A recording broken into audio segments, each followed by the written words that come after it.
다 함께 기도드리심으로 수요 예배 하나님 앞에 영광을 드립니다. 자비하시고 은혜로우시며 노하기를 더디하시는 사랑의 하나님, 하나님의 은혜를 감사드립니다. 하나님의 은혜 가운데 하루를 보내게 하시고 저녁을 맞이하여 하나님 앞에 영광의 예배를 드리게 하시니 참으로 감사를 드립니다. 아멘. 세월이 얼마나 빨리 지나가는지 손살같이 지나갑니다. 그렇게 아름다웠던 꽃들도 며칠 사이 벌써 시들고 또 나뭇잎들도 단풍이 들더니 떨어지고 있습니다. 이처럼 아무리 화려하고 아름답고 예쁘고 싱싱했다 할지라도 세월이 지나면 안개와 같이 사라지는 것이 우리들의 인생임을 저들이 명심하게 하여 주셔서 이 세상을 살아가는 동안 혈과 육의 싸움이 아니요 혈과 육의 씨름이 아니라 영적 전쟁인 것을 저희들이 명심하게 하여 주셔서 저희들 힘으로는 이 어두운 세상을 이길 수가 없습니다. 저들 넘어뜨리려고 하는 마귀의 더러운 괴력을 물리칠 수가 없습니다. 오직 하나님의 말씀 또 저희 안에 역사하시는 성령님의 인도하심 밖에는 의지할 것이 없사오니 하나님을 가까이하며 하나님의 전신갑주를 취하여 이 모든 마귀의 계략을 물리칠 수 있는 저들 되게 하시고 하나님은 이미 말씀으로 천지를 창조하신 능력의 하나님이시오니 그 하나님께서 모든 만물의 이름을 지으시고 모든 것을 예비하신 것처럼 저희들도 하나님의 뜻 가운데 있음을 믿습니다. 변함없으신 하나님, 그 하나님의 말씀을 저희들도 붙들고 변함없는 모습으로 하나님의 기쁨과 자랑이 될 수 있는 저희들 되게 하여 주옵소서. 오늘의 어려움과 이 아픔과 고통을 오직 아시고 치료하여 주실 분은 주님밖에 없음을 깨닫고 주님을 의지하며 주님을 바라보며 주님 앞에 나오는 저희 모두 되게 하여 주옵소서. 예배 시종을 주님께 맡겨드리오며 거룩하신 예수님의 이름으로 축복하며 기도드리옵나이다. 아멘. 예, 가장 먼저 드릴 찬양은 아침 안개 눈앞가리다.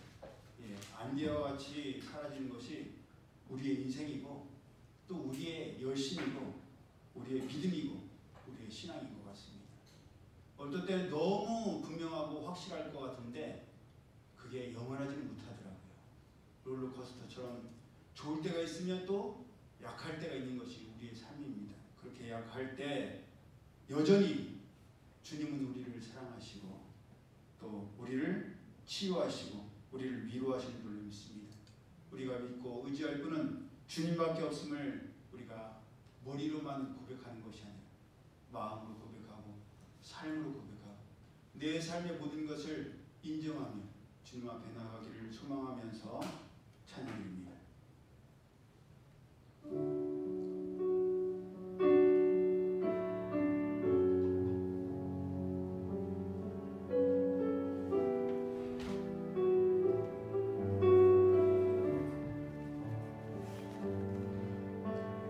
아침 안개 눈앞 가리네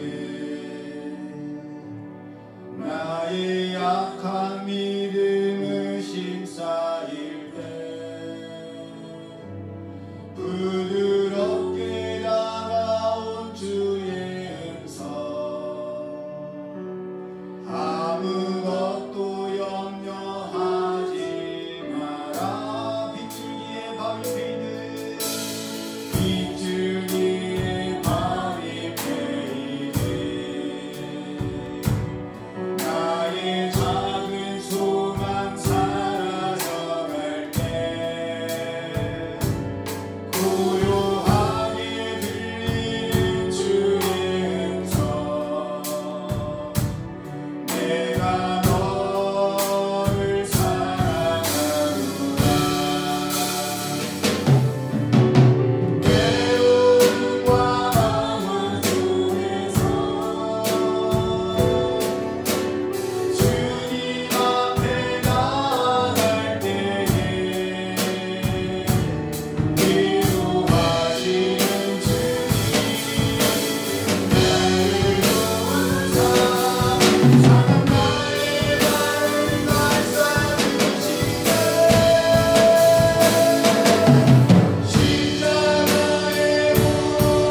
미련한 사람이 나는 괜찮다, 나는 이길 수 있다, 나는 상관없다라고 생각하는 사람입니다. 절대 못 이깁니다. 우리는 우리의 혈과 육으로는, 우리의 감정과 우리의 지혜와 우리의 경험으로는 절대 이길 수가 없습니다. 오직 주님의 말씀과 주님께서 승리를 선포하셔야만 우리는 겨우 버티고 견디고 이길 수가 있습니다. 우리가 할 수 있는 것은 오직 하나님의 도우심을 구하면서 시험에 들지 않도록 깨어 기도하고 찬양하고 말씀을 붙드는 것, 예배에 집중하는 이것밖에 없는 줄로 믿습니다. 이를 통해서 마귀의 시험을 이기는 우리가 되기를 소망하면서 세상의 유혹 시험이 찬양됩니다.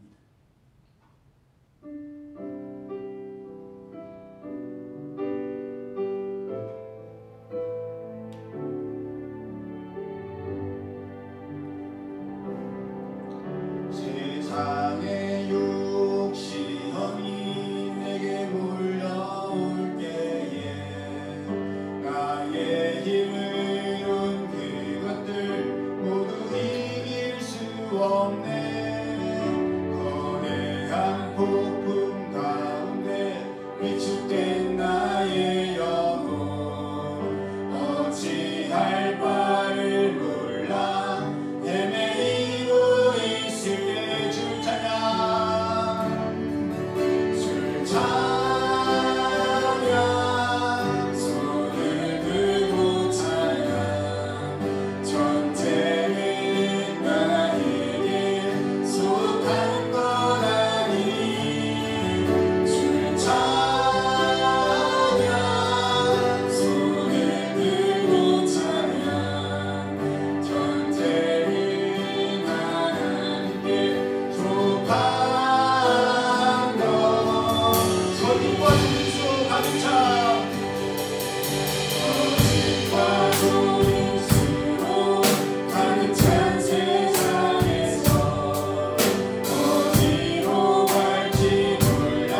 사람들은 변화해야 돼.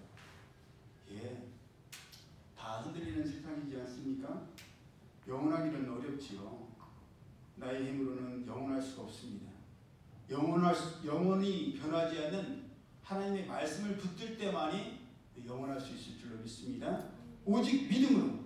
예, 믿음의 사람은 뒤로 후퇴하는 사람이 아니라 앞으로 미래를 향해서 믿음으로 나가는 사람인 줄로 믿습니다. 오직 믿음으로 찬양드립니다.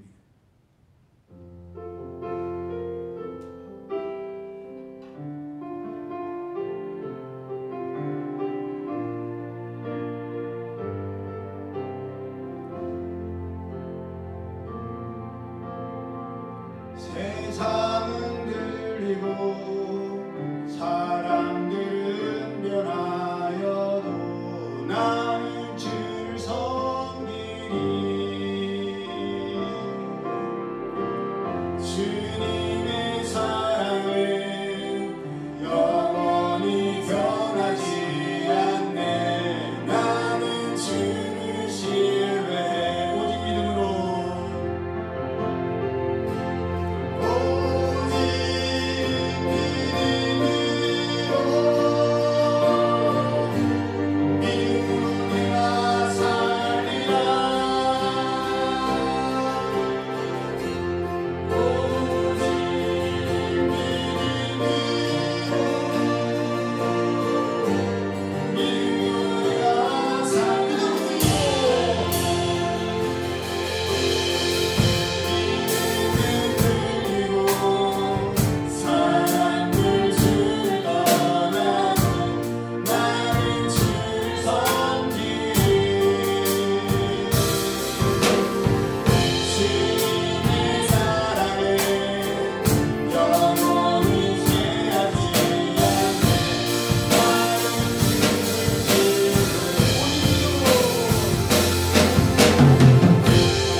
마지막으로 들을 찬양은 비준비하시니라는 찬양입니다. 이 가사를 보면 우리 주는 위대하며 능력이 많으시도다라고 되어 있는데, 능력이 많으신 것이 아니라 능력 자체시죠. 예, 가사를 보십시오. 하나님의 지혜는 무궁하며 인자는 영원하고 상한 자를 고치시고 상처를 싸매시고 별들의 수를 세시며 그 이름을 다 붙이셔요. 구름으로 하늘을 덮으시고 땅을 위하여 비를 준비하십니다. 이른 비와 늦은 비. 우리는 이제 끝났다고 생각해도 하나님의 역사는 끝나지 않습니다. 사람이 변하지 하나님의 나라는 영원하기 때문입니다. 아멘. 그 하나님의 나라의 일에 쓰임 받느냐 쓰임 받지 못하느냐는 우리에게 달린 줄 믿습니다. 하나님을 붙들고 말씀을 붙들 때 꺼지지 않는 뜨거움과 열심으로 우리를 붙드실 줄로 믿습니다. 아멘. 비준비하시니 찬양드립니다.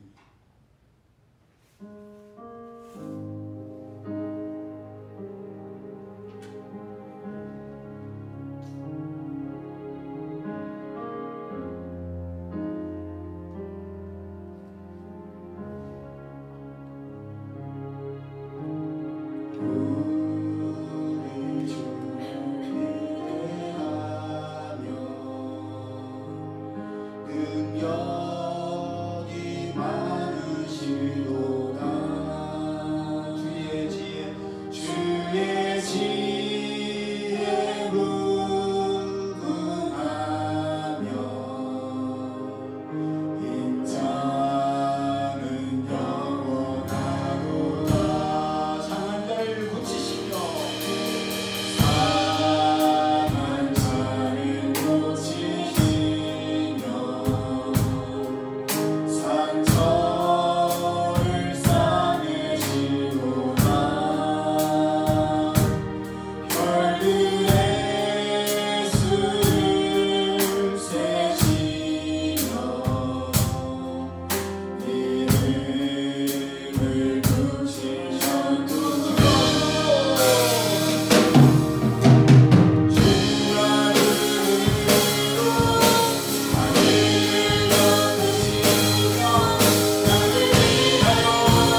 열왕기상 16장 29절에서 34절까지의 말씀 우리 함께 합독하겠습니다.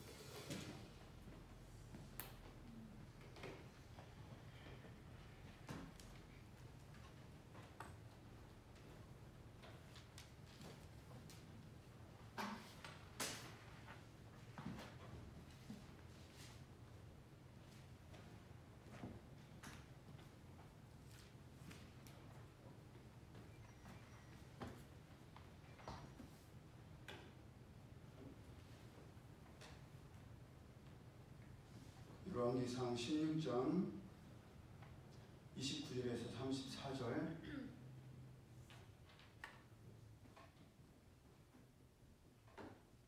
시작. 유다의 아사왕 제38년에 오므리의 아들 아합이 이스라엘의 왕이 되니라. 오므리의 아들 아합이 사마리아에서 22년 동안 이스라엘을 다스리니라.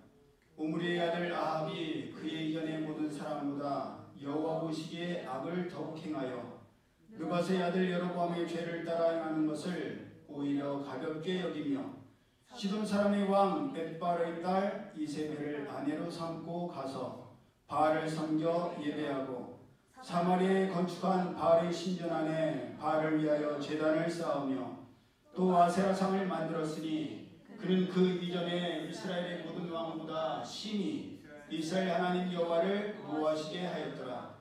그 시대에 베델 사람 히엘이 여리고를 건축하였는데 그가 그 터를 쌓을 때에 맏아들 아비람을 잃었고 그 성문을 세울 때에 막내 아들 스굽을 잃었으니 여호와께서 눈의 아들 여호수아를 통하여 하신 말씀과 같이 되었더라. 아멘.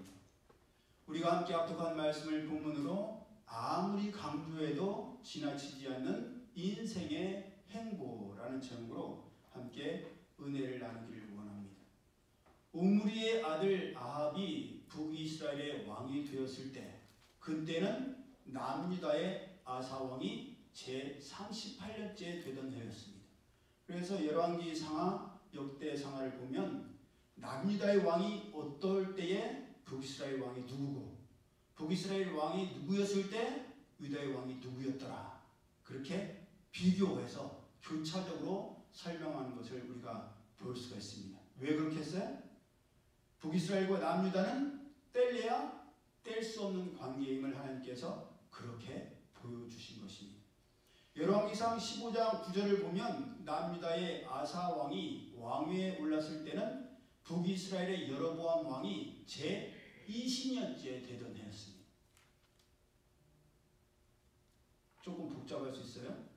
그렇게 남유다는 아사 왕이 계속해서 통치하고 있었는데 북이스라엘의 초대 왕이었던 여로보암이 제20년째 되던 해에 아사 왕이 왕위에 올라서 남유다를 통치하는 동안 여로보암의 아들 나답을 바사가 죽이고 왕이 되었으며 또 바사가 죽자 그의 아들 엘라가 대신해서 왕이 되고 그 엘라를 시므리가 모반에서 죽이고 왕이 되고 그렇게 왕이 된 시므리를 오므리가 7일 만에 죽인 뒤에 다시 왕이 됩니다.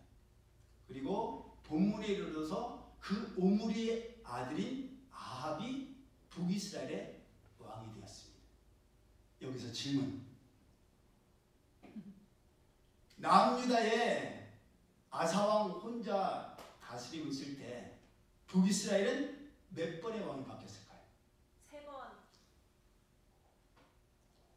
땡! 2번. 네, 어차피 틀릴 거니까 찍어봐요. 그래. 3번.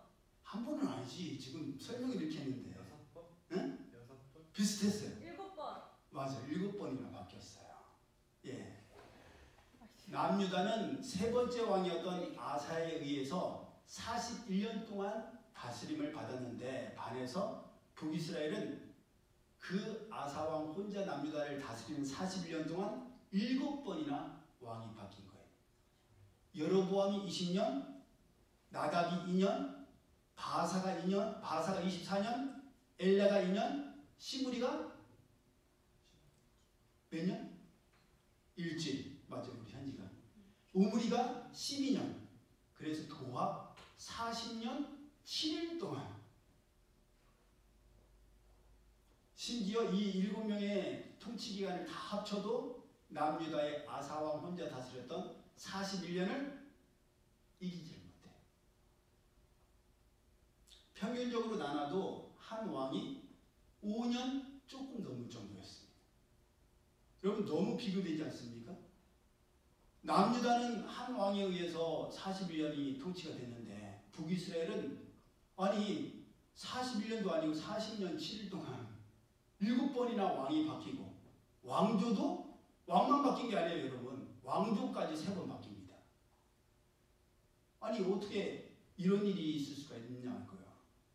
심지어 이렇게 본문에서 북이스라엘의 왕이 된 아합조차도 마지막은 비참하게 죽습니다. 그가 흘린 피를 개들이 핥아는 거예요. 그렇기 때문에 하나님께서 시편 1편을 통해서 복 있는 사람은 악인들의 꾀를 따르지 아니하며 죄인들의 길에 서지 아니하며 오만한 자들의 자리에 앉지 아니하고 오직 여호와의 율법을 즐거워하여 그의 율법을 주의하러 묵상하는도다. 그는 시냇가에 심은 나무가 철을 따라 열매를 맺으며 그 잎사귀가 마르지 아니함 같으니 그가 하는 모든 일이 다 형통하리로다. 그러나 악인들은 그렇지 아니하며 오직 바람에 나는 겨와 같도다. 그러므로 악인들은 심판을 견디지 못하며 죄인들이 의인들의 모임에, 전에는 회중이라고 했죠, 들지 못하리로다. 무릇 의인들의 길은 여호와께서 인정하시나 악인들의 길은 망하리로다 라고 말씀하신 겁니다. 예, 악인들의 꾀, 죄인들의 길, 오만한 자들의 자리, 그렇게 됩니다. 견디지 못하며 의인의 모임에 들려야 들 수가 없습니다. 왜? 바람에 흔들리는 것처럼 이랬다 저랬다 하면서 갈 길을 못 잡기 때문입니다. 그런데 여러분 안타깝게도 또 무섭게도 우리가 생각하는 악인들만 그런 게 아니라는 거예요. 우리도 그럴 수 있습니다. 우리도 이럴 때가 많습니다. 나도 모르게 지금 내가 하려고 하는 게 나쁜 꾀고 못된 생각인 것을 알아요. 알면서도 일부러 그럴 때가 있습니다. 이렇게 하면 다른 사람을 힘들게 하고 아프게 하고 위험에 빠뜨린다는 것을 알면서도 내가 편하고 싶어서 내만 편하자고 나쁜 꾀를 쓸 때가 우리도 자주 있습니다. 이 길에 서면 안 된다는 것을 성령께서 강력하게 말씀하시고 내 이성적으로 생각해도 경고가 계속돼요. 허목사야, 교차나, 유미야 그러면 안 돼 라고 경고하시는데도 모르고 우리는 몰라요. 나는 몰라. 일단 가볼 거야. 찍어 먹어보고 나는 알 거야. 그러면서 강행할 때가 참 많습니다. 머리로 지식으로는 이렇게 하면 교만한 것이요, 하나님께서는 교만하는 자를 낮추시고 겸손한 자를 높이신다는 것을 아는데도 나도 모르게 상대방을 낮춤으로 내가 올라가는 것을 악용할 때도 많습니다. 그런데 문제는 그렇게 할 때 그 결과가 그렇게 좋지도 않거니와 오래가지도 않는다는 거예요. 기껏 한 것에 비해서 너무 짧습니다. 기대한 만큼이 아니라서 실망하기도 합니다. 그렇게 하면 엄청나게 좋을 줄 알았고 잘 될 줄 알았는데 막상 하고 나니 마음도 불편하고 꺼림직해서 괴롭기만 합니다. 잘 박힌 노처럼 빠지지 않고 견고한 노선벽처럼 견고하게 서고 싶은데, 이것도 잘하고 저것도 다 잘하고 싶은데 너무 이 소리 저 소리에 영향을 받고 이 바람 저 바람에 흔들리는 갈대처럼 변덕도 심한 것이 우리의 모습입니다. 그렇게 흔들리고 그렇게 요동치는데 어찌 뿌리를 내리며 뿌리가 내리지 않는데 어찌 열매가 있겠습니까? 우리 믿음이가 와서 도와주었던 저 감나무 기억하시죠? 바람에 뿌리가 뽑혀갖고 죽을 수밖에 없었잖아요. 그런데 우리가 힘을 합쳐서 똑바로 세우고 줄로 고정해놨더니 그 열매가 떨어지지 않고 저렇게 풍성하게 익어가고 있어요. 뿌리가 있어야만 열매도 살 수가 있고 추수를 할 수가 있습니다. 뿌리가 없이는 결국 죽고 맙니다. 잠깐은 괜찮은 것 같고 만족스러운 것 같지만 그런 습관과 생활 방식이 굳어지면 더 성장하고 더 자랄 수 있는데도 거기에 머물게 되고 맙니다. 700판 이스라엘 백성이 되어서 광야에서 삶, 광야 정도의 수준에서 벗어나질 못하다가 그걸로 끝나고 맙니다. 그러니 정말 길게 가고 싶고 정말 귀하게 쓰임받고 싶고 정말 아름답고 귀한 열매를 주렁주렁 맺혀서 우리의 주인 되신 하나님을 기쁘시게 하고 싶다면 시냇가에 심겨진 나무처럼 하나님의 말씀에 깊은 뿌리를 내리고 그 말씀을 주야로 묵상하며 그 말씀대로 지켜 행해야 합니다. 하나님께서 성령님을 통해 깨닫게 하신 이 하루하루의 삶에 최선을 다할 때에 세상과 타협하지 않을 때 내 자신에게 지지 않을 때에 그 하루하루가 쌓여서 우리의 일생이 됩니다. 그렇게 쌓인 일생이 후대에게도 영향을 미치고 그로 인해서 축복의 계보가 이어지는 겁니다. 축복의 계보는 이어지기를 바라면서 믿음의 신앙의 명문가는 되기를 바라면서 나쁘고 못된 것은 끊고 돌아설 생각과 실천을 하지 않는다면 바라는 대로 되지 않을 수밖에 없다는 것을 우리는 명심해야 합니다. 안타까운 일이지만 누구나 다 안 좋은 습관과 삶의 태도가 있습니다. 중요한 것은 있냐 없냐가 아니에요. 왜냐? 모두가 다 있기 때문에. 50보 100보예요. 그놈이 그놈이. 그런데 중요한 것은 그것을 직면하여서 고치려고 하느냐. 안 좋은 것을 알면서도 방관하거나 무시하다가 결국 고치지도 못할 뿐더러 후대기까지도 안 좋은 전철을 따라오게 만드느냐. 그것이 결정적인 차이입니다. 그러니 지금부터 당장 내 대해서 끊어내야 할 것을 끊어내고 고쳐야 할 것을 고쳐야 합니다. 안 좋은 것을 알면서도 고치지 않으면 결코 변화의 바람은 일어나지 않습니다. 북이스라엘은 고쳐야 할 것을 고치지 않고 바꿔야 할 것을 바꾸지 않았기에 왕이 무려 7번이나 바뀌고 왕조도 3번이나 바뀌었지만 변한 것은 하나도 없었습니다.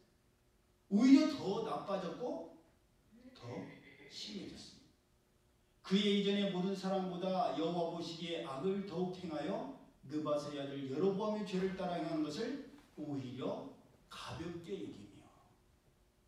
성경에서 가볍게 여긴다는 건 뭐예요? 경홀히 여긴다는 겁니다. 무시한다는 거예요. 그랬을 때 결과는 하나님도 그를 하찮게 여깁니다. 하나님은 하나님을 존귀히 여기는 자를 하나님도 존대히 하시고 하나님을 경홀히 가볍게 여기는 자를 하나님도 가볍게 여기십니다. 이런 문장은 북이스라엘의 왕들에게서 자주 보게 되는 내용입니다. 걸핏하면 하나님 보시기에 악을 더욱 행했고 여로보암의 죄를 따랐으며 뒤로 갈수록 더 안 좋아졌습니다. 더 심해졌습니다. 그러니 선대에 나빴던 습관이나 성품, 인격, 신앙을 탓하고 원망하고 핑계대고 변명하고 지적하기보다는 지금 당장 나에게서부터 고쳐야 하고 바꿔야 하며 새롭게 되어야 합니다. 나에게서부터 변화가 일어나야 합니다. 그래야 이전과는 다른 계보가 시작되고 그 선한 계보가 이어져야 우리에게 미래가 있습니다. 우리는 부모님이나 선대 또 주변 사람들이 안겨준 아픔이나 상처, 인격적인 안 좋은 면들로 인해서 나도 아팠고 나도 상처를 받았으며 나도 힘들었으면서 나도 모르게 어느새 그 나쁜 마음과 그 태도와 자세들을 따라할 수 있습니다. 그러면 안 된다는 것을 누구보다 잘 알면서도 내가 당해봤고 내가 겪어봤기 때문에 어떻게 하면 상대가 아프고 힘든지 알면서도 일부러 더 강하게 더 자극적으로 안 좋았던 전차를 보였던 어른들을 흉내내거나 더 강화된 업그레이드된 공격을 가할 수 있습니다. 그러면 통쾌할 수가 있고 속이 시원할 수가 있으며 심리적으로도 안정될 수 있기 때문입니다. 그러나 안타깝게도 그것은 계속해서 내 마음과 내 신앙과 내 인격에서 떠나지를 않을 겁니다. 그리고 그 안 좋은 영향은 다른 사람들에게 더 강하고 더 빠르게 전파될 것이고 가장 나쁜 것은 대를 이어서 우리의 후손들이나 후배들이나 제자들에게 넘어간다는 겁니다. 그러면 선하고 좋은 것을 전하고 알리고 싶어하는 우리의 바람과 우리의 기도와는 다르게 전혀 엉뚱한 것을 전하게 되고 엉뚱한 것을 알리게 됩니다.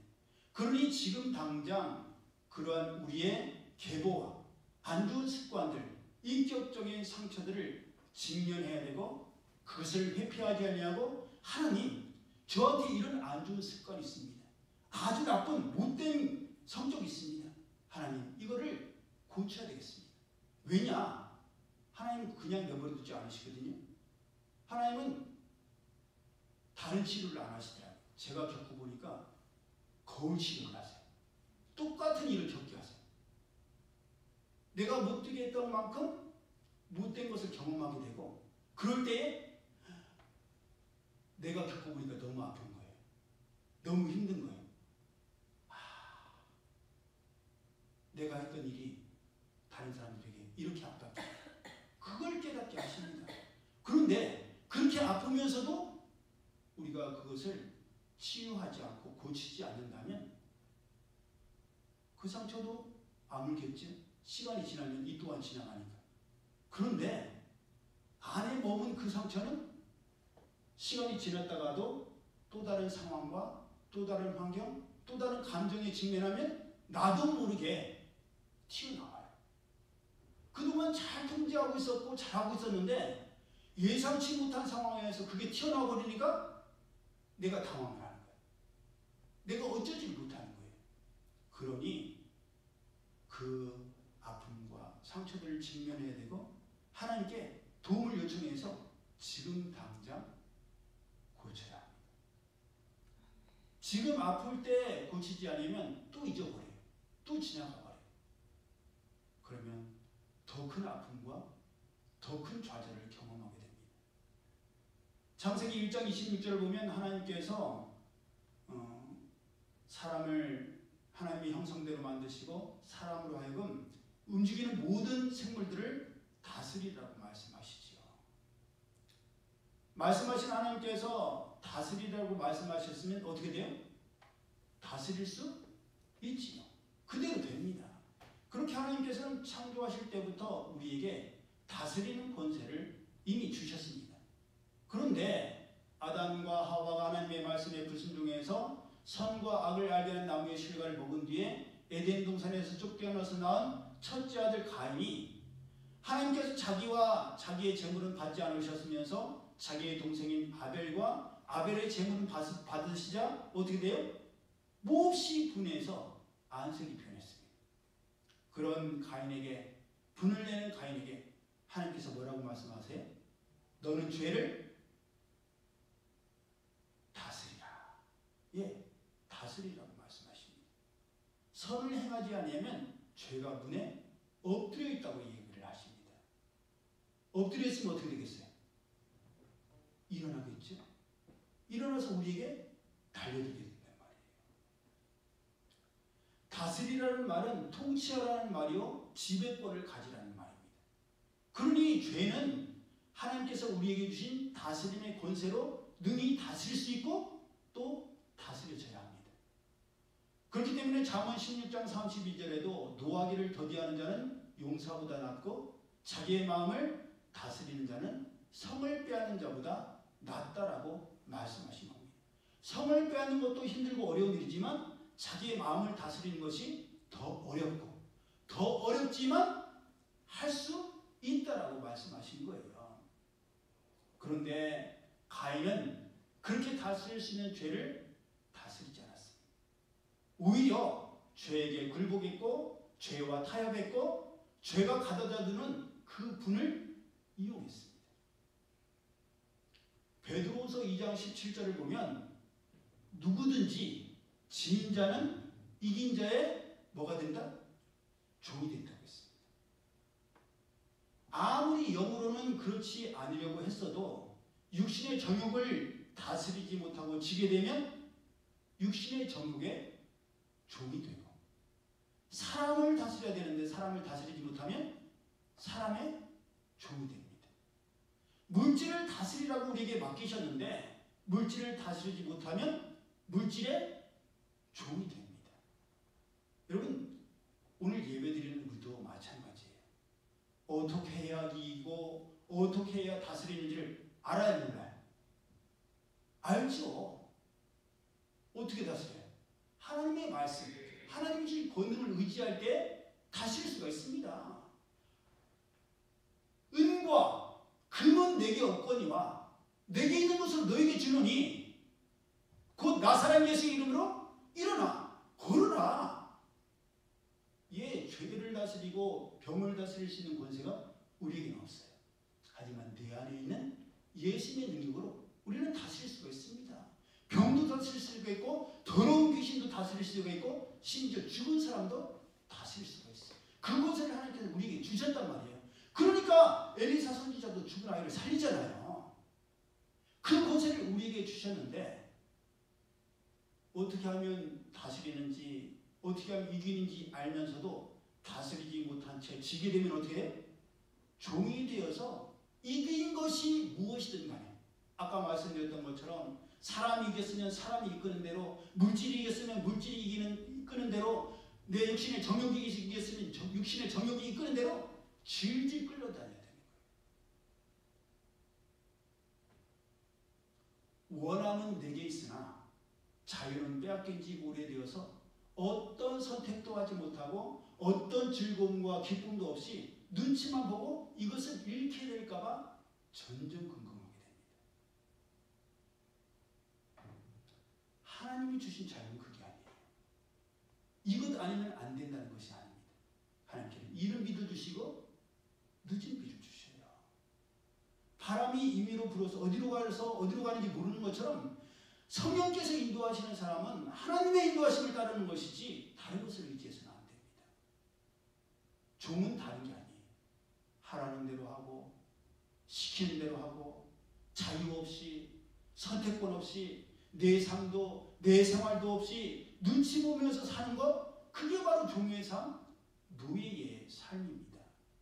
예수님께서는 우리를 자유케 하시려고 피를 흘리며 십자가의 제물이 되셨는데 우리는 우리 스스로를 다른 사람이나 물질의 종이 되도록 몰아가고 다른 사람으로 하여금 자유와 선택권을 빼앗는다면 그 사람을 종이 되게 하는 것이고 종의 삶을 강요하는 것이 됩니다. 하나님께서는 갈라디아서 5장 1절을 통해서 그리스도께서 우리를 자유롭게 하려고 자유를 주셨으니 그러므로 굳건하게 서서 다시는 종의 멍에를 매지 말라고 말씀하셨습니다. 나도 다시는 종의 멍에를 매지 말아야 되고 다른 사람에게도 종의 멍에를 씌워서는 안 됩니다. 그렇기 때문에 하나님께서는 이스라엘 백성들을 출애굽시키실 때 이미 모든 거민들을 몰아내라고 하셨고 아니면 진멸하라고 명령하신 것입니다. 그들과 어떤 언약도 하지 말고 그들을 불쌍히 여기지도 말며 그들로 하여금 약속의 땅에 머물지도 못하게 하라고 말씀하셨어요. 다 아시죠? 왜? 그러면 왜 그러셨어요? 왜 그들을 살려두지도 말고 그들을 다 쫓아내라고 말씀하셨어요? 중요한 게 그 뒤에 나와요. 혹시 알아요?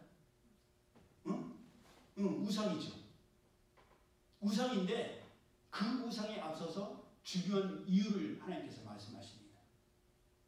특히 딸을 그들에게 주어 그들의 아들을 사위로 삼지 말고 절대로 딸을 며느리로 삼지 말라고 신신이 당부하셨습니다. 왜? 현지가 말한 것처럼 그런 우상 숭배의 문화에서 자란 며느리가 아들을 유혹하여서 하나님을 떠나게 하고 다른 신들을 섬기게 함으로 하나님께서 갑자기 그들을 멸하실 것이기 때문이었습니다. 만일 하나님의 백성들이 돌아서서 남아있는 민족들을 가까이하여서 더불어 혼인하며 서로 왕래하면 그들이 이스라엘 백성들의 올무가 되고 덫이 되고 옆구리에 채찍이 되며 눈에 가시가 되어서 하나님께서 주신 아름다운 땅에서 멸하게 될 것이라고 말씀하셨습니다. 그런데 본문을 보십시오. 아합이 누구를 아내로 삼아요? 시돈 사람의 왕 엣바알의 딸 이세벨을 아내로 삼았습니다. 그리고 가서 바알을 섬겨 예비하고 바알을 위한 신전을 만들어서 바알을 위한 제단을 쌓고 아세라상을 만들어서 이전에 어떤 왕보다 더 심하게 하나님을 노하게 하였습니다. 여러분 중요한 포인트가 여기 있어요.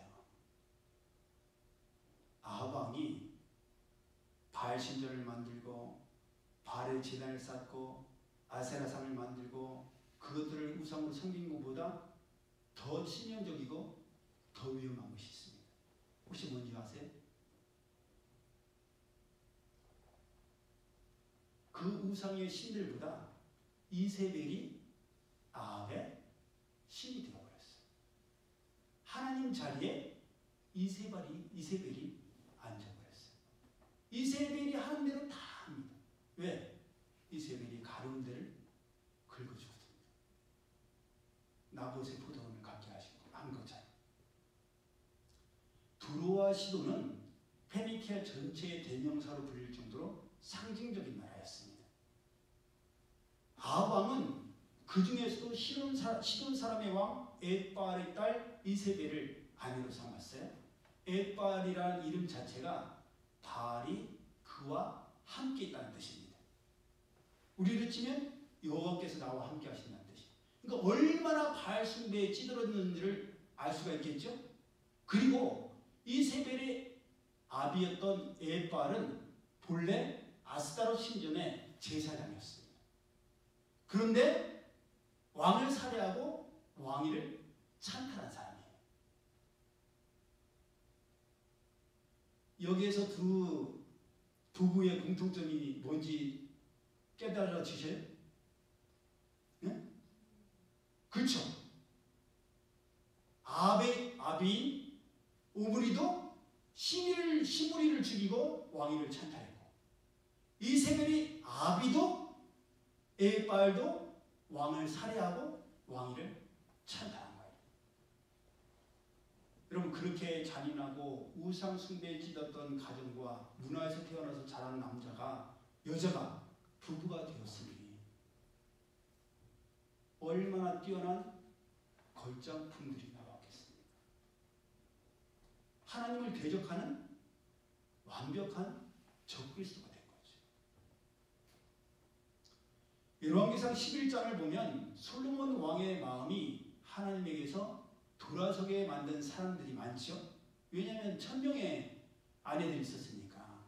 그 중에 어떤 여인이 있었느냐? 시돈의 여인이 있었습니다.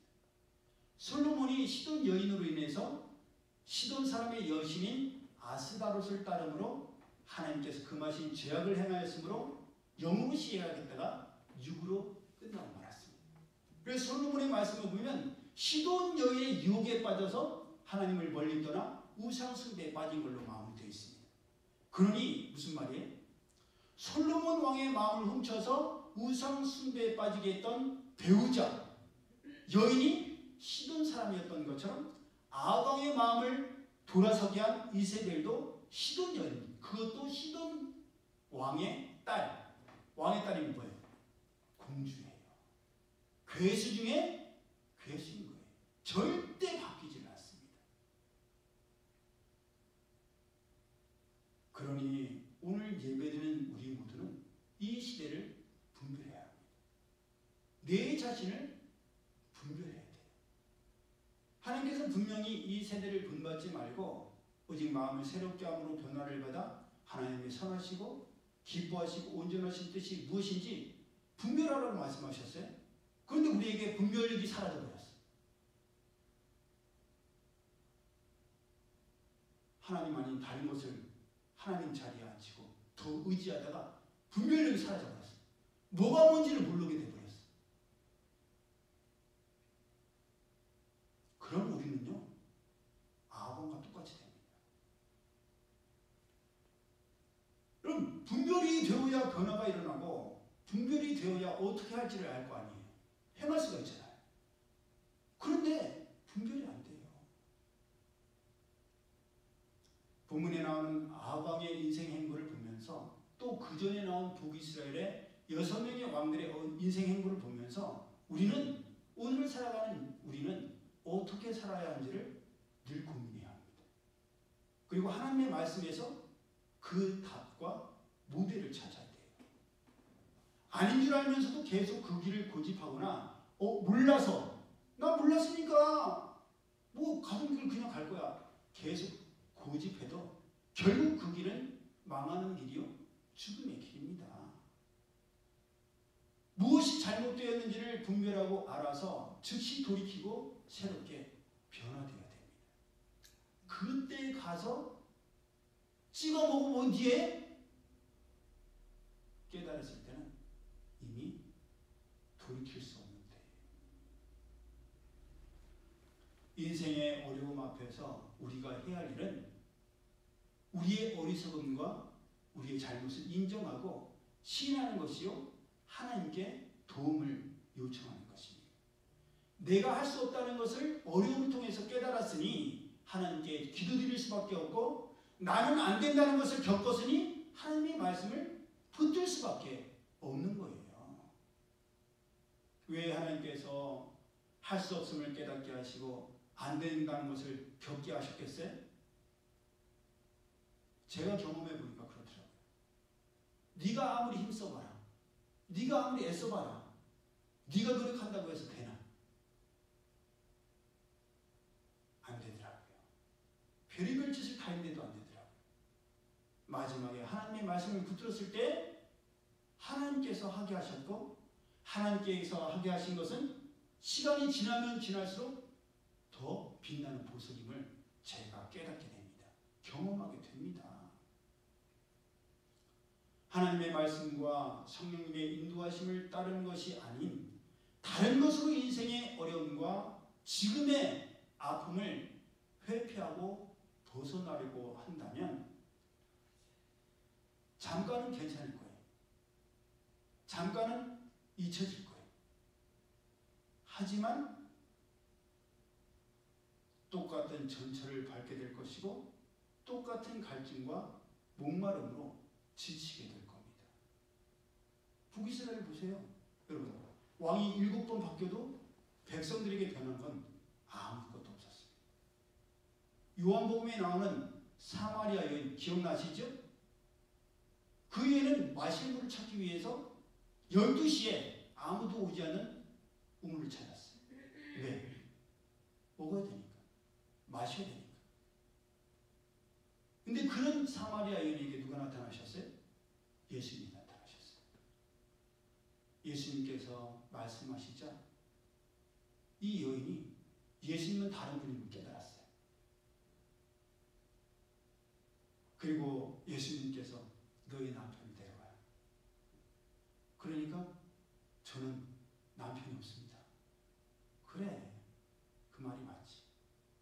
너는 남편이 5명이나 있었지만 아무도 너에게 정서적인 갈급함과 아픔과 상처를 싸매주지를 못했지 않니?